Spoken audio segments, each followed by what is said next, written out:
Hiniling ng Office of the Solicitor General sa Korte Suprema na ibasura ang petisyong humihiling na sumailalim si Pangulong Ferdinand Marcos Jr. sa physical at mental examination kabilang ang hair follicle drug test.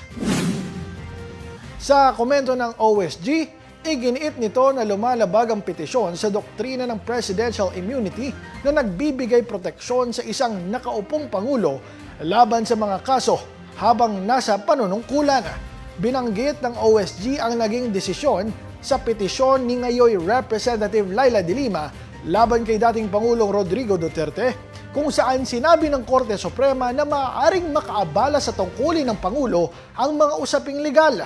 Hiniling ng mga petitioner na obligahin si Pangulong Marcos na sumailalim sa medical examinations at ilabas sa publiko ang resulta nito, kasunod ng mga kumakalat na usapin tungkol sa kanyang kalusugan.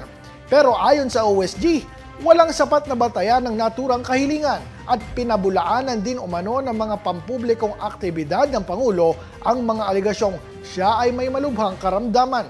Iginiit ng OSG na may karapatan pa rin sa privacy ang Pangulo, kabilang ang karapatan sa kanyang personal na impormasyong medikal.